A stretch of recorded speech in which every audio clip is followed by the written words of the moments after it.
Sir chamber council మీరు యాక్టివ్గా ఉంటారు కాబట్టి క్వశ్చన్ ఈ మధ్యనే ఐబొమ్మ దాన్ని అతను అరెస్ట్ చేసి క్లోజ్ చేశారు ఆ ప్లాట్ఫామ్ని. బట్ ఇప్పుడు కూడా జనాల్లో ఎప్పుడు ఒక పెద్ద సినిమా రిలీజ్ అవుతున్నా సినిమాకి సంబంధించిన రేట్లు ఏదైనా కొంచెం పెంచినా బ్యాక్ అదే డిస్కషన్ వస్తుంది. పైరసీని జస్టిఫై చేస్తా ఆడియన్స్ కూడా కొంచెం మంది దాని గురించి ఇంకా సపోర్ట్గా మాట్లాడుతున్నారు. రేట్లు పెంచుతున్నారు కాబట్టి ఇలా పైరసీని ఎంకరేజ్ చేస్తున్నారు లేకపోతే చూస్తున్నామని చెప్పి. దాని గురించి ఏం చెప్తారు సార్? ఒక ఇండస్ట్రీ పర్స్పెక్టివ్ ఈ రేట్ల గురించి ప్రతి సినిమాకి ఇదో డిబేట్ నడుస్తుంది. ఇప్పుడు బేసిక్గా ఏమండి, ఇప్పుడు మీరు అడిగిన దానికి మనకి 200 సినిమాలు వస్తాయి సంవత్సరానికి యావరేజ్న, ఓకే, అప్రాక్సిమేట్లీ. దాంట్లో మనం మారుతున్న రేట్లకి చదివిన సినిమా 5 వస్తాయి, అంతేనా? అంతే సార్. మిగతా 195 సినిమాలు రేట్లు పెరగవు.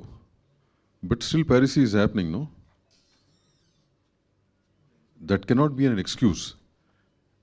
మొన్న ఏదో ఇక్కడే ఏదో చెప్పాను నేను అనేది, ఐబొమ్మ రవిని ఒక హీరో క్రియేట్ చేయటం అనేది తప్పు. అతను చేసింది దొంగతనం, ఓకేనా? అదొక సబ్జెక్ట్. పాప్కార్న్ ఎక్కువ ఉంది, రేట్లు ఎక్కువ ఉన్నాయి, అది సెకండరీ సబ్జెక్ట్, ఇంకో సబ్జెక్ట్ అది. You cannot link both. దాన్ని కొంత సోషల్ మీడియాలో కొంతమంది భుజం మీద వేసుకుని చేయటం కానీ, ఫర్ వాట్ ఎవర్ రీజన్స్, వాళ్ళ రీజన్స్ ఏంటో నాకు తెలియదు. బట్ పైరసీ దొంగతనం లాంటిదే. లాంటిదేంటి? దొంగతనమే. దాని మూల చాలామంది జీవితాలు నాశనం అవుతాయి. ఇప్పుడు ఇదే సినిమా ఉంది, దీంట్లో అట్లీస్ట్ ఒక 100 మంది పనిచేసి ఉంటారు, ఇంటూ 200 మంది. వీళ్ళు ఫస్ట్ డే ఈవినింగ్ కల్లా పైరసీ పెడితే వచ్చే జనం కూడా థియేటర్ రావట్లేదు కదా, అది మీకు తెలుసు కదా, చూస్తున్నారు కదా, ఓకేనా? సో దాని మూలంగా ఏమవుతుంది? ఇంకోటి, people feel it's right to watch. Maybe today they are able to watch, tomorrow the rules. ఇప్పుడు లా అని మారుతుంది. దొంగతనం చేయటం ఎంత తప్పో, దొంగ సామాను కొనటం కూడా తప్పే కదా, మన దగ్గర లా ఉంది కదా. So slowly things are changing. ఇప్పుడు ఇండస్ట్రీని 100% ఫిల్మ్స్ మేము కాపాడుకోవాలి. ఇప్పుడున్న position we have to save hour selves.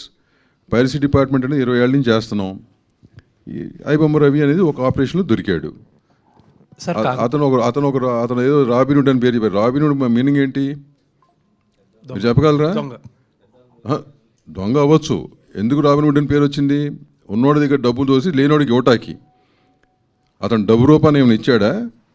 ఫ్రాన్స్లో ఉంటున్నాడు, క్యారిబియన్ ఐలాండ్స్లో సిటిజన్షిప్ ఉంది. And the kind of I can't relieve case subjects matter అవుతుంది కాబట్టి, ఓకేనా?